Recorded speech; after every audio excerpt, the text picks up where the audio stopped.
So in this semester, we are going to learn an interesting subject called strength of material.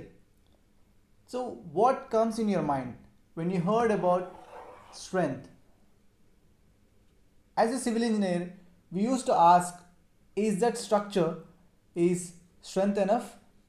Or else, is any structure having enough durability? Let's say this is my skeleton structure with beams and columns. So as a civil engineer, I need to understand the strength of each element or each part of the structure. So it is very essential to understand the behavior of materials. So for civil engineers, we deal with concrete, we deal with steel, wood, etc. As for mechanical engineer, they might deal with machines. For aeronautical engineer, they might deal with aircraft, right? So for each and every element or a part, we need to understand the behavior or the internal effects when external load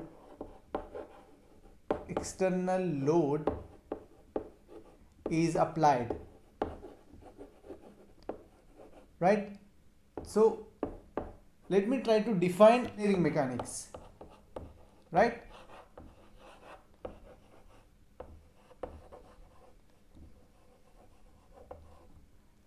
So you have engineering mechanics. So in engineering mechanics, you studied about statics. You also studied about dynamics, right? But in engineering mechanics, we have another branch which is mechanics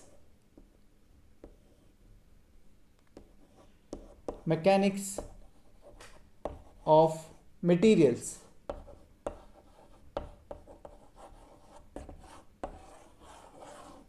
So let me try to make you very easy that in statics you studied about the external effects on rigid body. So let us say this is a body, a normal body. So we assumed in engineering mechanics that this body is rigid.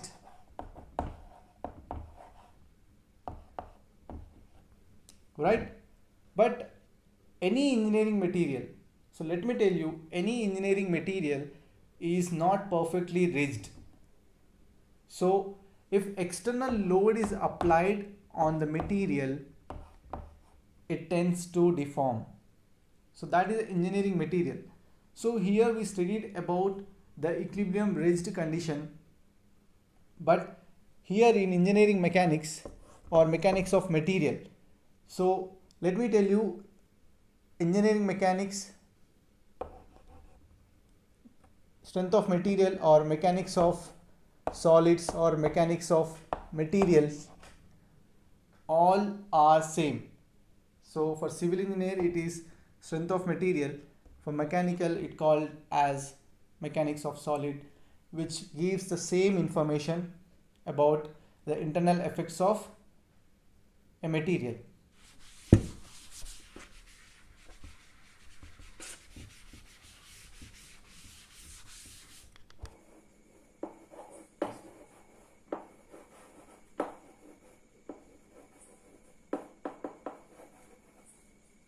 One, which is one of most interesting subject for civil engineers as well as mechanical engineers, and most important subject. So when you heard about strength of materials, so what comes in your mind? As a civil engineer, we need to understand the material strength,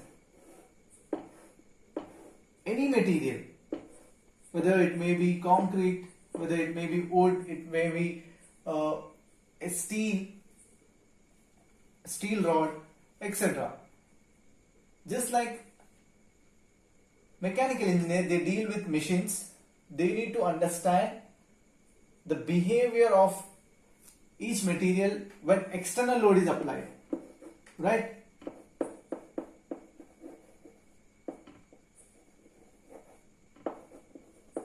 Load is applied, right?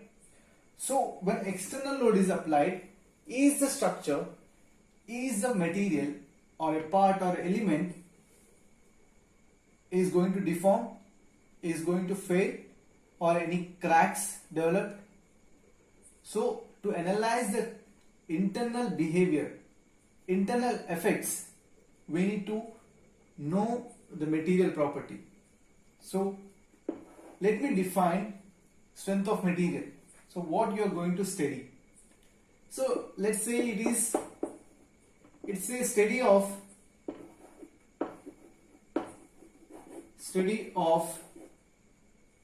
internal effects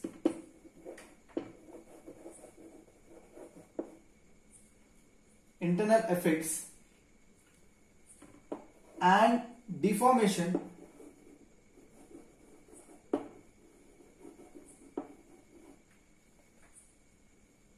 that occurs right when by the applied load. This is all about strength of material. So if anyone asks you what is strength of material, what you are going to study in this course, so we are going to study the internal effects and deformations. So any structure will try to deform when external load is applied.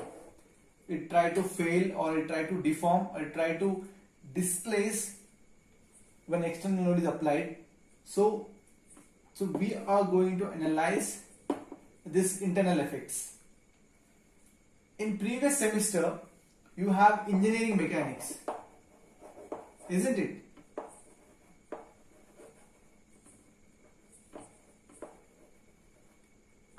In engineering mechanics you studied statics,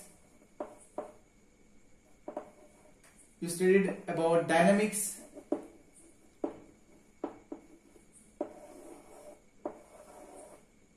here we studied about the external loading, let's say effects on a rigid body,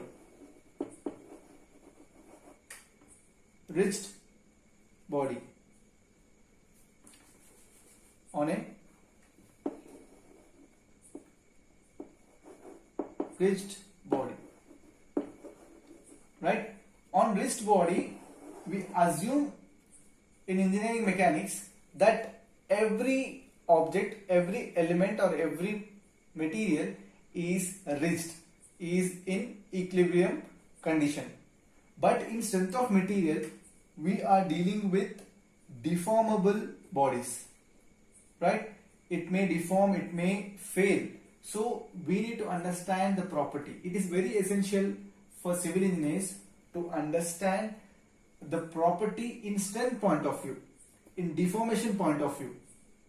So that's why it is most important for civil engineer, because we are dealing with design, safety, right? So in strength of material, in first unit we have simple stresses and strain. So what is stress? I'm not talking about mental stress, material stress. So material point of view, what is the stress? We'll try to understand stress, let's say unit 1,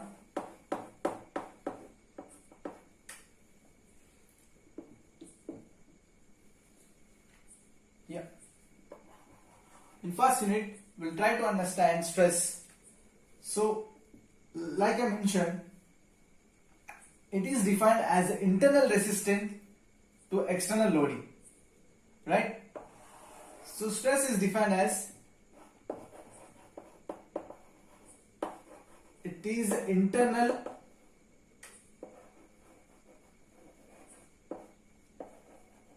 resistance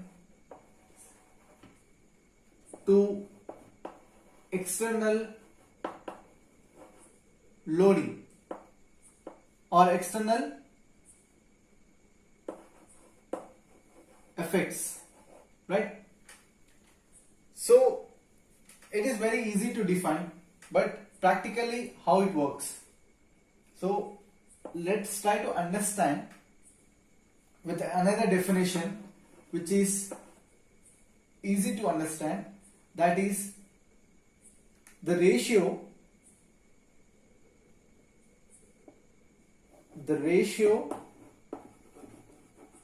of external load to the cross sectional area. With this definition I can easily show you with a diagram. I can explain with a neat diagram. Let's say this is my rod. Okay, so civil engineer are going to design for steel structure. Let's say it's a steel rod, right? If I try to apply a load P on both sides, it's like a pull load, right? It's trying to pull the rod. So if you take any cross section, if you cut, there will be some internal resistance. So if I show you internally,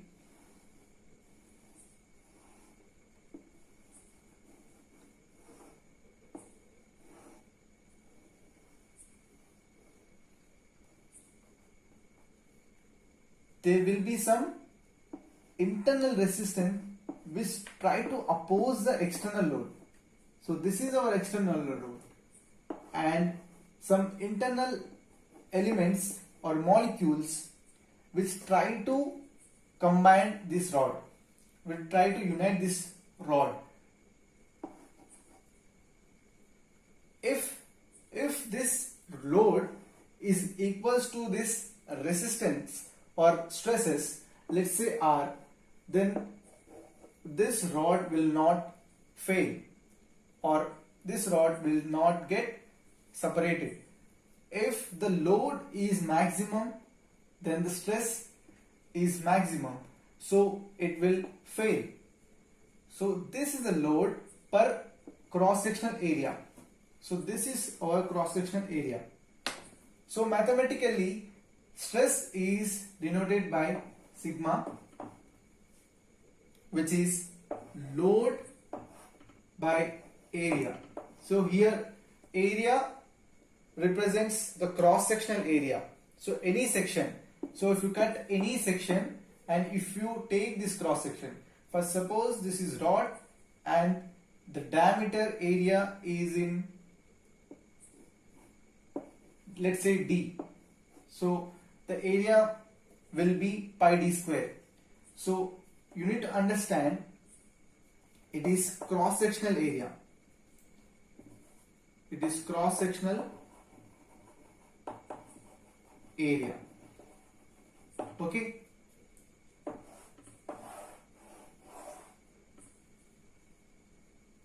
So let's understand the units of stress. Try to understand the units of stress.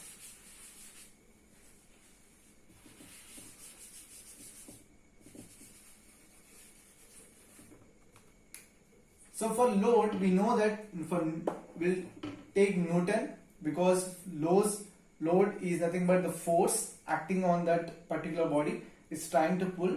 That is a force, Newton, and area, the cross-sectional area will be mm square. So this is the unit for stress. So now try to understand few more units which are used in strength of material.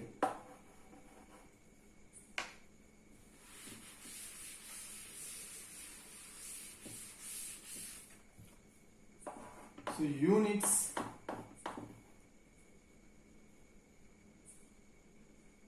generally we are taking SI units.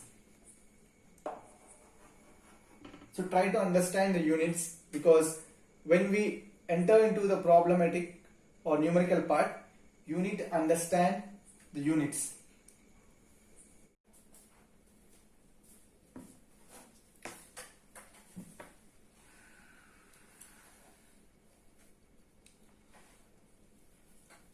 So generally we use SI units.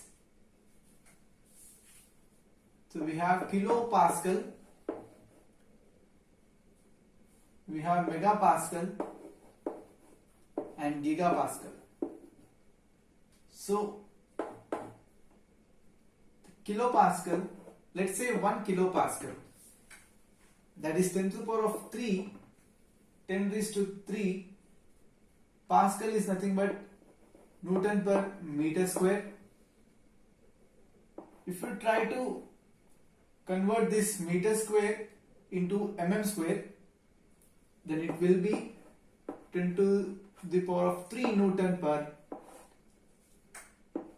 10 to the power of 3 mm whole square, and that will be 10 to the power of 3 Newton per 10 to the power of 6 mm square. So therefore 1 kilopascal equals to, here 3 get cancelled, it will go up, then it will become minus 10 to the power of minus 3 Newton per mm square. So this will be for kilonewton. So wherever in the question, for example, so in the question they say 50 kilopascal load is applied on a material. So simply we can take as 50 into 10 to the power of minus 3 Newton per mm square, right? Let's say 75 kilonewton load is applied on a material or on a beam. So we can take 75 into 10 to the power of minus 3 Newton per mm square, right?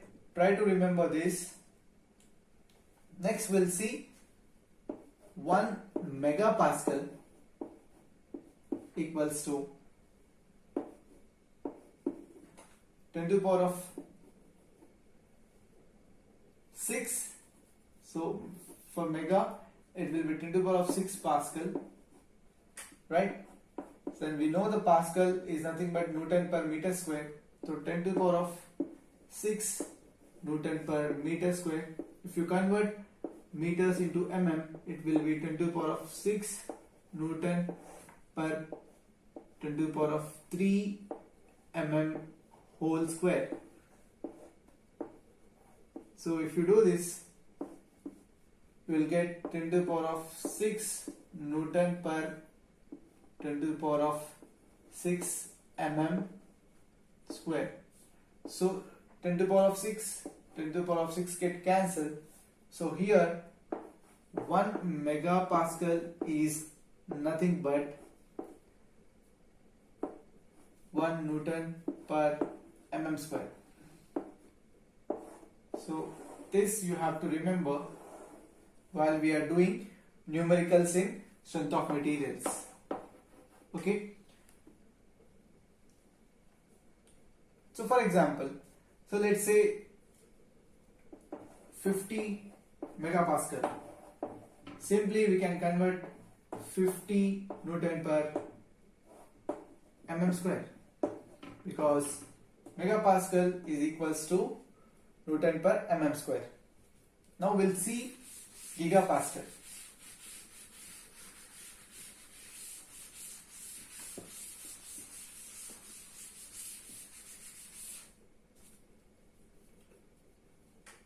So 1 gigapascal equals to, giga is 10 to the power of 9 and pascal is Newton per meter square.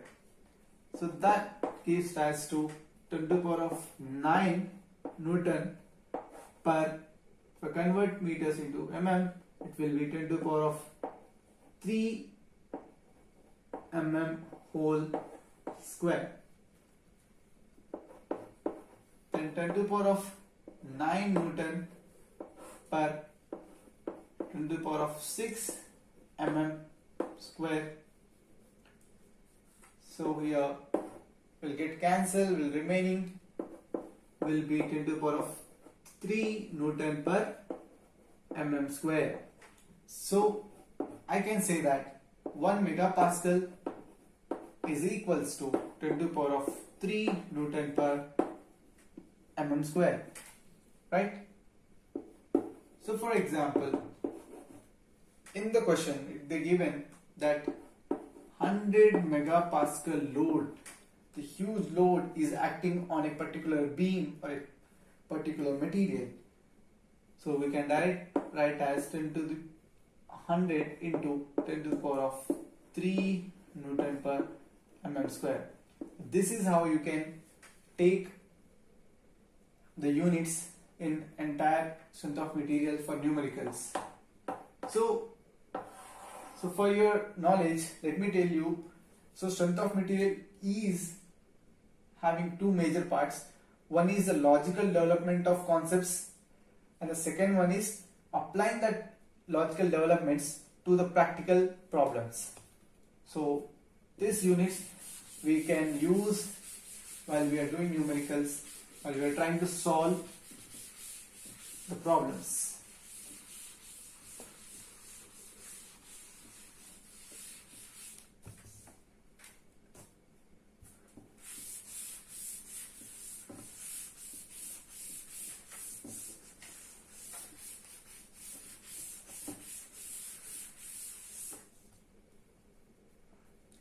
Next, we'll try to understand strain.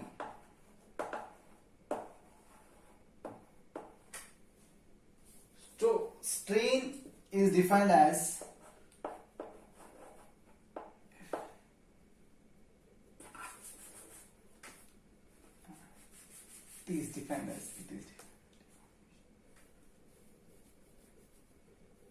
yeah. Let's try to understand strain. So when external load is applied, some stresses will generate. So when the stresses will try to resist the external loading, there will be some deformation in the material. Just take a same example, rod. This time we'll take vertically. So this is my rod. So if I apply the same load, that is pull load, and we have separate name for that load, we call it as tensile load. We'll discuss when we are talking about loads. So let's try to understand. Let it quickly straight.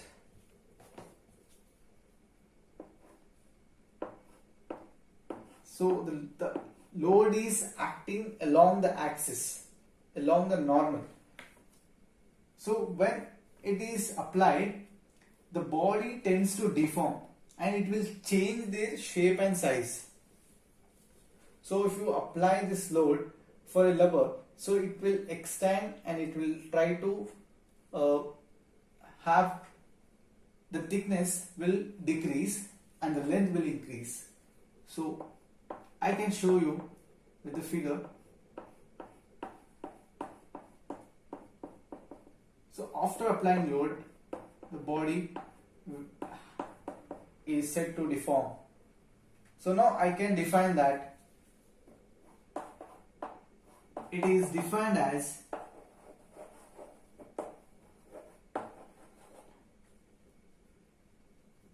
the deformation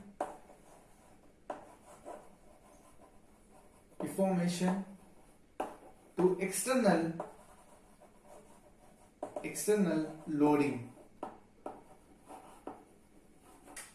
So when external load is applied, the body will deform, right? So that is called stress. So it will change the length. Let's say delta L is the change in length.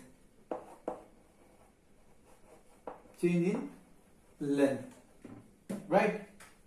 So now it is denoted by eta. So E equals to change delta L, that is change in length by virginal length. Right?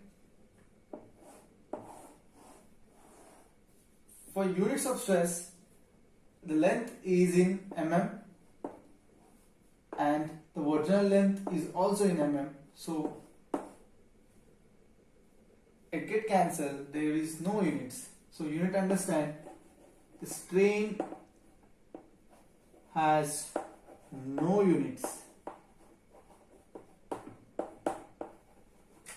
Right? Now we'll try to understand types of loads.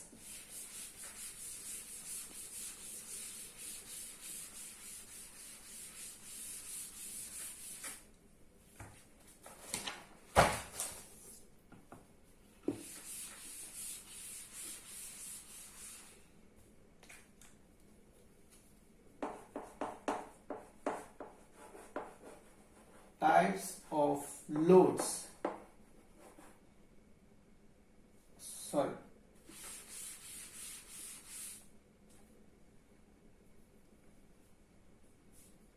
We'll try to understand types of stresses. Right? Types of stresses. So we have different types of stresses. Try to understand each and every stress with an example. First, we have tensile stress.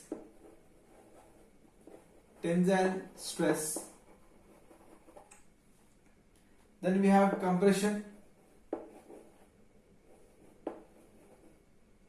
or compressive stress, shear stress. Then we have torsional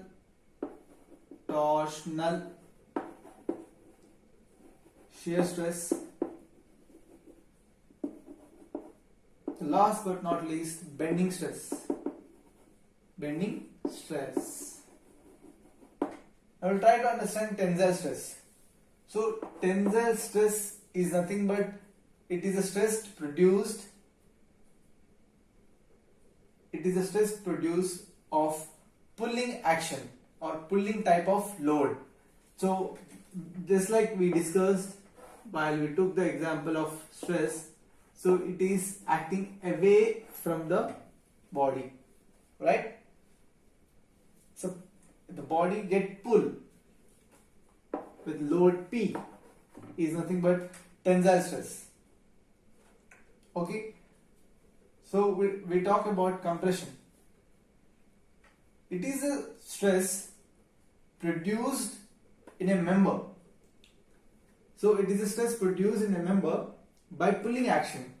So it is a stress produced by a member with compression action. So here we have a push action, here we have pull action. So easy to remember. We take an example. So when I apply load from both sides, I am trying to compress, okay, with load P. to a length of member L. So is my compression. So we call it as compressive stress. Now we have shear stress. So shear stress is the stress produced when the member is loaded in tangentially, right? So let's say this is a rectangular member. We'll try to define.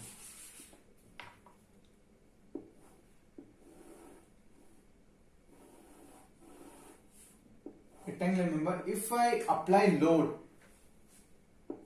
to its tangential direction, one from here, one from here, so this load is known as shear stress. This stress which is developed by the tangential action, right?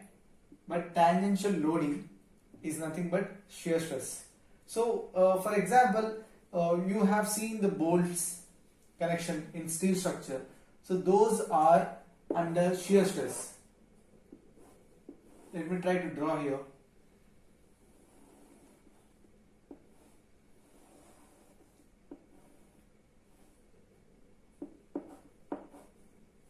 There will be a connection.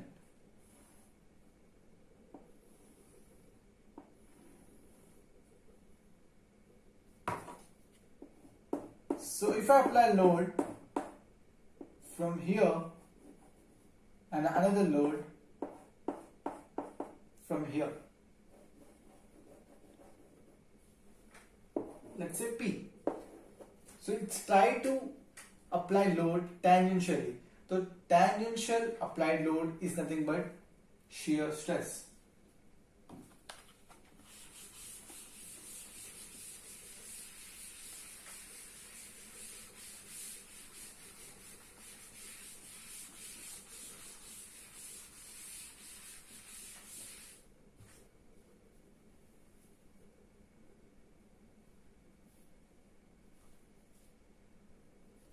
Next we have torsional stress or torsional shear stress, right?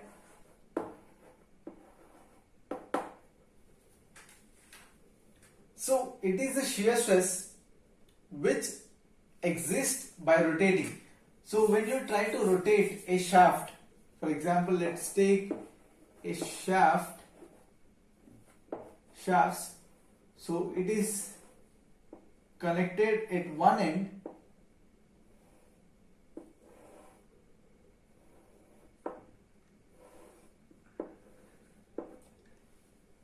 so this shaft will try to rotate this member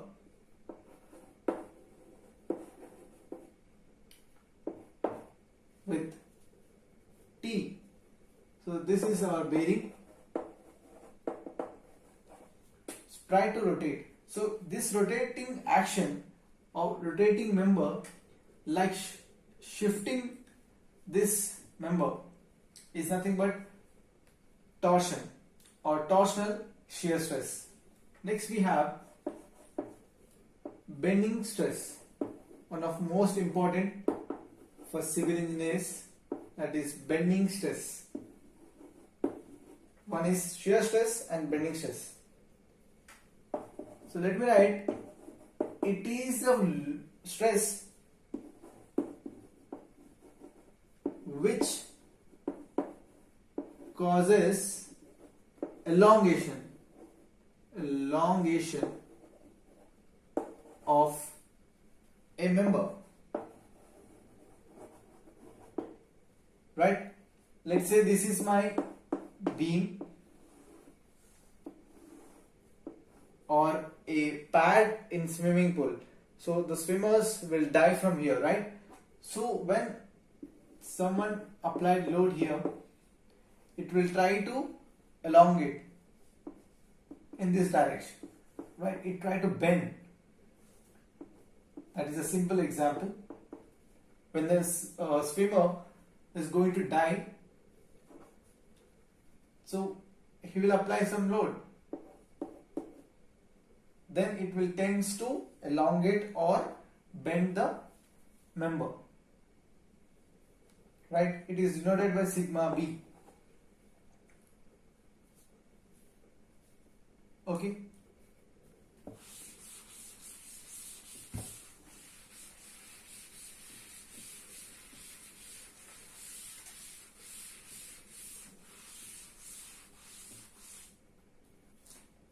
Now we'll try to see the types of beams.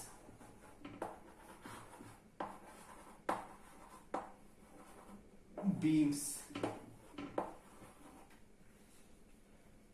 The first one and most important one is simply supported beam. Simply supported beam. So let's try to draw simply supported beam. So this is my beam. So one side it is hinge, another side it is a roller.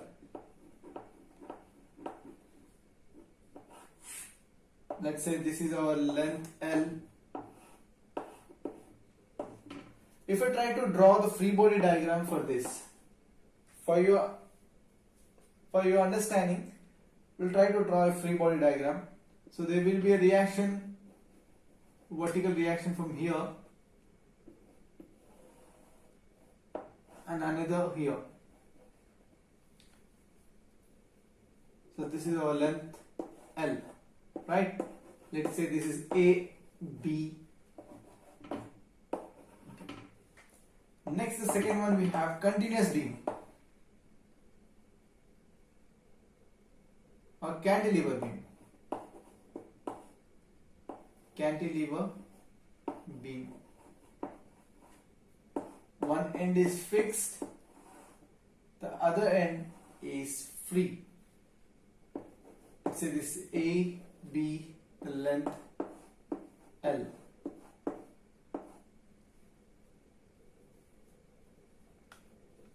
Next we have fixed beam.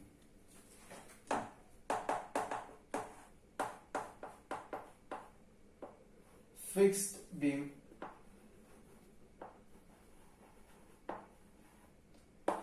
It is fixed from both ends.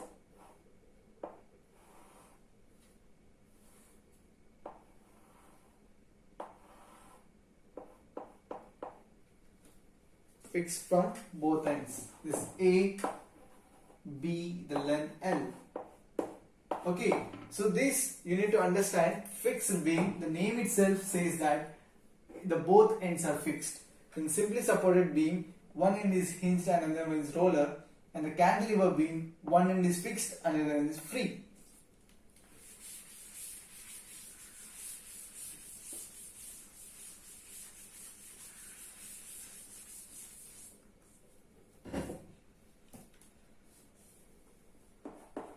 Next we have overhanging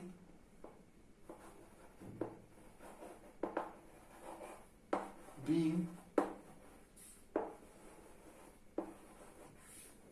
that is